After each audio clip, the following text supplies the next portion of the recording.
আপনি কি জানেন আপনার ঘরের এক মুঠো ধানই বদলে দিতে পারে আপনার সম্পূর্ণ ভাগ্য?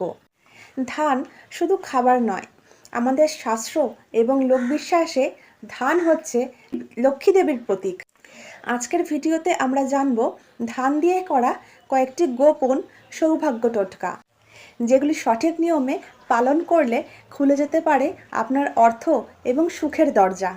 তো আসুন জেনে নিই আজকের সেই সমস্ত টোটকাগুলো। পয়েন্ট নাম্বার 1, শুক্রবার নতুন ধান ঘরে আনা। শুক্রবার সকালে আপনি যদি নতুন ধান ঘরে নিয়ে আসেন, তাহলে মা লক্ষ্মী দেবী ভীষণই সন্তুষ্ট হন এবং আপনার ওপর লক্ষ্মী দেবীর কৃপা নিরন্তর বাড়তেই থাকে।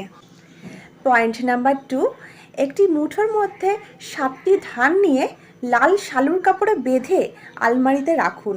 এর মাধ্যমে আপনাদের অর্থ সঞ্চয় বাড়বে।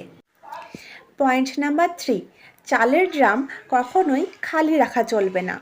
চালের ড্রাম সবসময় ভর্তি থাকলে অভাব কোনো দিন ঘরে ঢোকে না। পয়েন্ট নাম্বার 4, প্রতিদিন সকালে তুলসী গাছের গোড়ায় একটি ধান দিলে সংসারে শান্তি আসে।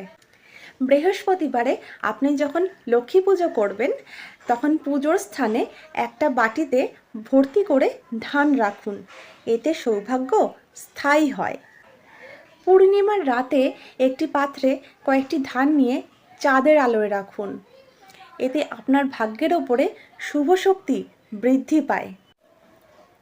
পয়েন্ট নাম্বার 7, শনিবারে গরিবকে কিছু অল্প পরিমাণে ধান বা চাল দান করুন, এতে আপনার দুঃখ দুর্দশা কেটে যাবে। পয়েন্ট নাম্বার 8, কখনোই ধান বা চাল অপচয় করা বা নষ্ট করা উচিত নয়, এতে লক্ষ্মী দেবী অসন্তুষ্ট হন। পয়েন্ট নাম্বার 9, শুক্রবার সন্ধ্যায় কিছু পরিমাণ ধান নিয়ে তার ওপরে মাটির প্রদীপ ধরান, এতে আপনার ঘরের সমস্ত নেগেটিভ শক্তি দূর হয়ে যায়। পয়েন্ট নাম্বার 10, ধান দিয়ে নজর দোষ কাটানোর টোটকা।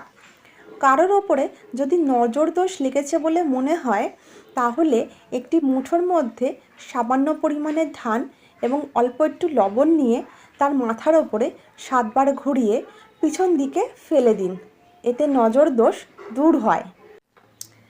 কখনো নষ্ট হয়ে যাওয়া ধান বা চাল ঘরে রাখবেন না। পয়েন্ট নাম্বার 12, শিশুর মাথায় হালকা ধান ছুঁয়ে দিন, এতে শিশুর থেকে অশুভ শক্তি দূরে চলে যায়।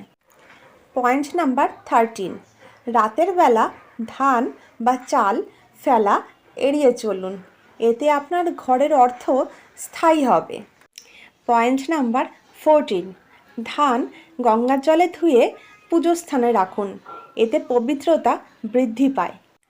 পয়েন্ট নাম্বার 15, ধান এবং নারকেল একসাথে পুজোয় দিন, এতে কাজে সফলতা আসে। ধান আমাদের সংস্কৃতিতে শুধু খাদ্য নয়, এটি একটি সৌভাগ্যের প্রতীক। আমি এই ভিডিওতে যে টোটকাগুলো বললাম, এই টোটকাগুলো বিশ্বাস এবং নিয়মের সাথে যদি আপনি পালন করেন, আপনার জীবনে ইতিবাচক পরিবর্তন অবশ্যই আসবে। বন্ধুরা, ভিডিওটি ভালো লাগলে অবশ্যই একটি লাইক করুন এবং এরকম আরও ভিডিও পেতে চ্যানেলটিকে সাবস্ক্রাইব করে রাখুন।